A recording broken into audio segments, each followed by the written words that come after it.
I am very happy to be in the big club Tottenham, and I am sure with my staff that a good work for this season.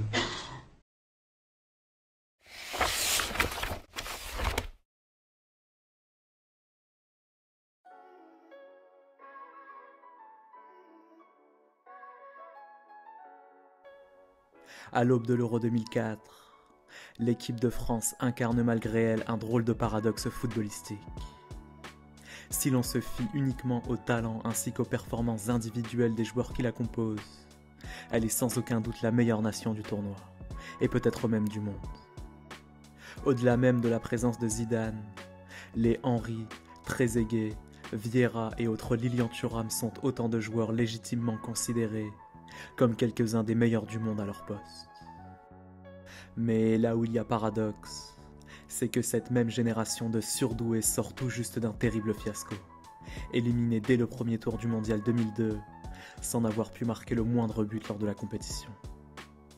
Un paradoxe qui s'explique sans doute en partie par le manque d'appétit d'un groupe de joueurs ayant déjà tout vécu et tout gagné, aussi bien en club qu'en sélection. Dès lors, le défi qui s'est imposé à Jacques Santini depuis son intronisation au poste de sélectionneur tricolore en 2002 consiste précisément à favoriser une dynamique nouvelle en bleu, censée rebooster la motivation des joueurs en sélection.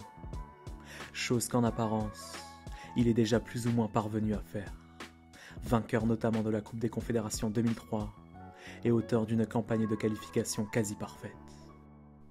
8 matchs, 8 victoires. 29 buts inscrits au total, contre seulement 2 encaissés. Quelques jours avant le début de l'Euro pourtant, premier accroc pour les Bleus. Contre toute attente, Jacques Santini annonce publiquement son transfert vers Tottenham, qui interviendra aussitôt le tournoi terminé, et quelle qu'en soit l'issue. L'ancien entraîneur de l'OL était certes disposé à prolonger l'aventure tricolore, mais la 3F ayant refusé de prolonger son contrat avant la fin du championnat d'Europe, il a préféré s'en aller de lui-même. Autrement dit, l'équipe de France doit entamer l'Euro 2004 avec à sa tête un coach qui n'est plus vraiment le sien et dont l'autorité vient d'être implicitement fragilisée. Hasard ou non, à l'issue du deuxième match de poule face à la Croatie, certains cadres du vestiaire, conscients des difficultés que rencontre leur équipe, décident d'en toucher quelques mots à leur sélectionneur. Ils exigent de lui qu'il reconsidère ses options tactiques, notamment le positionnement de Pires et de Zidane sur la pelouse. Une demande à laquelle il accepte bien entendu de se plier, sans protester. Mais plus que le positionnement de Pires et de Zizou, c'est toute la tactique des Bleus qui finit par devenir totalement illisible. Car officiellement, Santini prétend évoluer en 4-4-2. Mais face à la Suisse et face à la Grèce, ces joueurs ont plutôt tendance à se disposer en 4-3-1-2, violant de fait les consignes de leur sélectionneur. Plus généralement, et à en croire la version de Santini lui-même, certains cadres n'ont pas non plus hésité à prendre quelques libertés sur la vie du groupe en interne. Les joueurs faisaient ce qu'ils voulaient, se souvient-il. Ce sont eux qui ont décidé des règles de vie du groupe pendant l'Euro. Quelque temps plus tard d'ailleurs, une polémique extrasportive finit même par éclater. Quant à la 72e minute de jeu du quart de finale face à la Grèce, David Trezeguet est logiquement remplacé par Louis Saha pour le dernier quart d'heure. Auteur d'un match et d'une compétition ratée, le Turinois digère assez mal sa sortie. Et en l'occurrence, certains enregistrements vidéo sont formels. Au moment de quitter la pelouse, l'ancien monégasque a semble-t-il craché en direction de son coach. Difficile de dire si Trezeguet a délibérément orienté son molar vers Santini, mais les images sont bel et bien présentes. Sur cet épisode, le coach des Bleus lui accordera malgré tout le bénéfice du doute. « Je n'ai rien vu », avoue-t-il. « Il était dans mon dos, et j'étais occupé à replacer mon équipe. Mais que puis-je faire ? Et puis, l'a-t-il vraiment fait ? Je ne vais pas le lui demander. Et si c'est vrai, l'a-t-on convoqué ? Non. » De la part de la 3F en tout cas, Trezeguet ne recevra pas la moindre sanction officielle. Outre ce genre de problème, Santini doit également composer avec une forme de fracture générationnelle au sein du groupe tricolore. Entre d'un côté, les plus anciens, membres de la génération 98-2000, tous titulaires en sélection, et de l'autre, les plus jeunes, désireux de prouver ce dont ils sont capables, mais condamnés à cirer le banc de touche lors de l'Euro. Parmi eux, un certain Jérôme Rotten. De sa participation au championnat d'Europe, le futur joueur du PSG retient surtout l'étrange management de Jacques Santini, notamment sa gestion des remplaçants. Peu avant le début de l'Euro pourtant, le coach des Bleus convoque le joueur de l'ASM pour un entretien privé. En plus de son équipe type, lui annonce-t-il, un second schéma tactique est sur le point d'être élaboré. Un schéma dans lequel Rotten peut prétendre à une place sur la pelouse, et qu'il a d'ailleurs l'intention de tester lors de la deuxième mi-temps du match de préparation face à l'Ukraine. À ce titre, Rotten doit se tenir prêt à entrer immédiatement après la pause. Le moment venu, le gaucher monégasque multiplie donc les exercices d'échauffement, de la première mi-temps de la rencontre jusqu'au début de la seconde.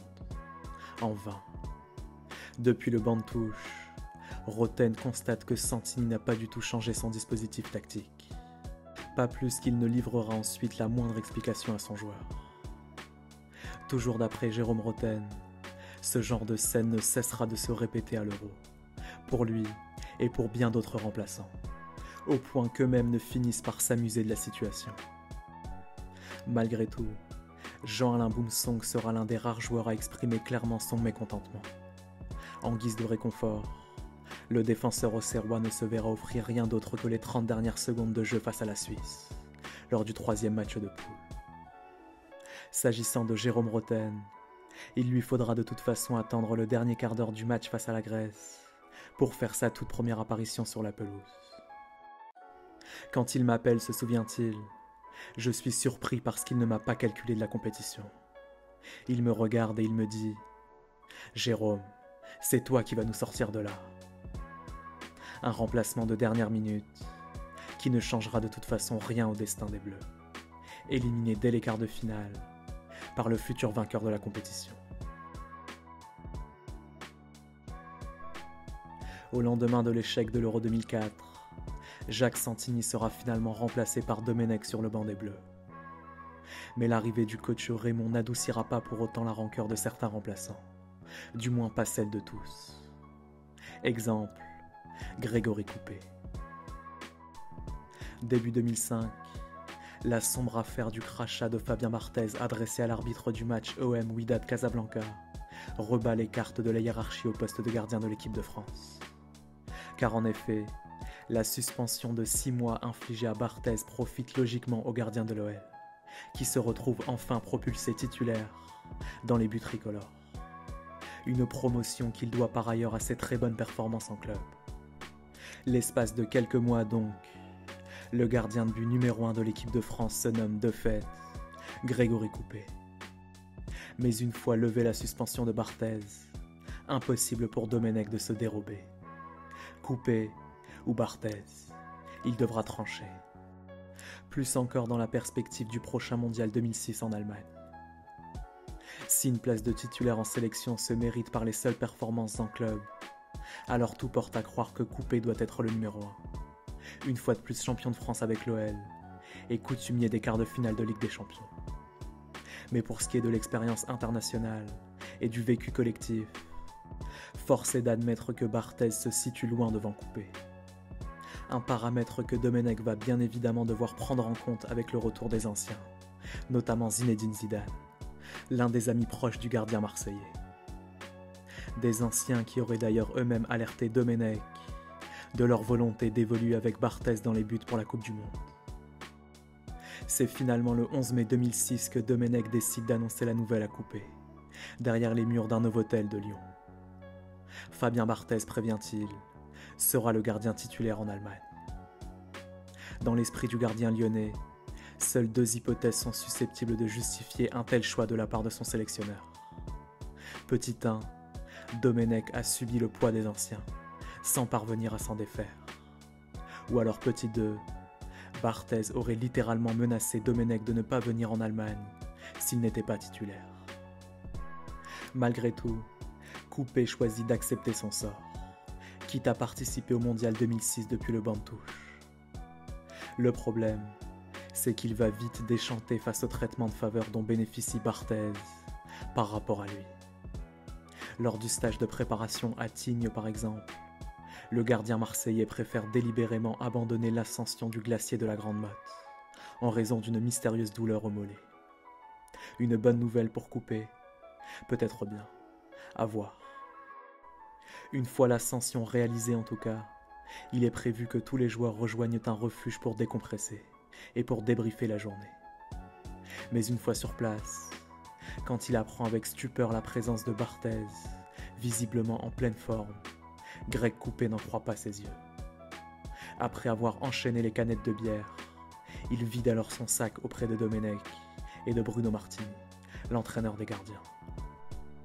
Pendant 30 minutes se souvient-il, je leur balance tout ce que je pense d'eux, qu'ils n'ont aucun courage et qu'ils ne respectent rien, à commencer par la vie d'un groupe. Aussitôt le repas terminé, Coupé avertit sa compagne. Il souhaite rentrer chez lui et quitter définitivement le groupe France. Décision qu'il finit par reconsidérer avant d'être convoqué dans la chambre de Domenech, histoire de mettre les choses à plat. Mais après une nouvelle discussion très musclée, le futur gardien du PSG pose la question ultime à son sélectionneur. Pour vous, lui lance-t-il, qui est le meilleur? Une fois, 2 fois, puis une 3e fois, avant d'obtenir enfin une réponse. C'est toi, entend-il alors de la bouche de Domenech. Encore aujourd'hui, Coupé peine à digérer cet épisode. S'il m'avait dit « certains joueurs préfèrent avoir Fabien Barthez derrière », je l'aurais tout à fait compris, et c'est normal. Mais il m'a tué quand il m'a dit que j'étais le meilleur. C'était terrible. Au lendemain du Mondial 2006 d'ailleurs, et malgré son statut de titulaire, la suite de sa carrière en bleu ne prendra pas vraiment la tournure escomptée.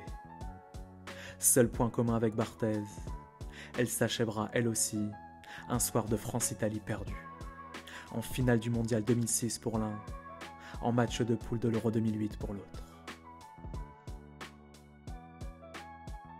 Dans un autre registre, le staff tricolore a également dû gérer lors du championnat d'Europe 2008 le cas d'un joueur titulaire indiscutable cette fois-ci, mais dont la blessure de dernière minute a bien failli faire vaciller l'équilibre interne du groupe.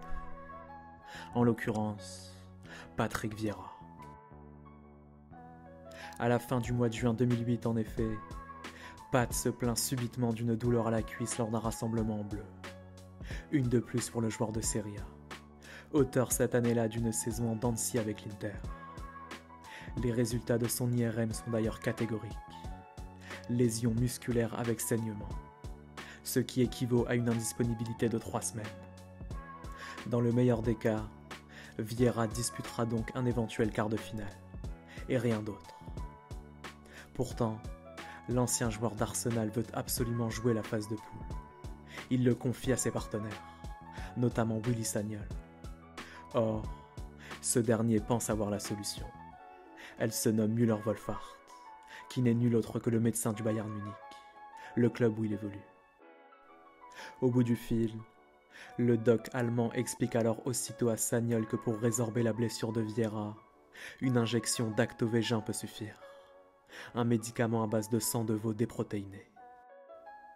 Le latéral bavarois transmet aussitôt l'information à Patrick Vieira, ainsi qu'au staff médical de l'équipe de France. Mais pour Jean-Pierre Paclet, le médecin des Bleus, il est absolument hors de question d'administrer ce produit à l'un de ses joueurs, du moins pas sous sa responsabilité. Pour quelle raison?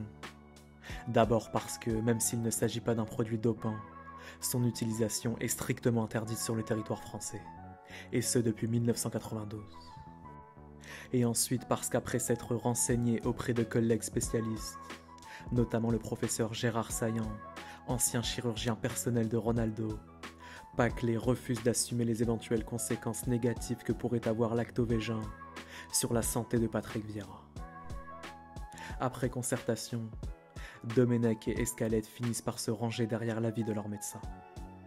Dès lors, si Patrick Vieira doit rejouer en bleu, il ne le fera qu'après ses 3 semaines de convalescence.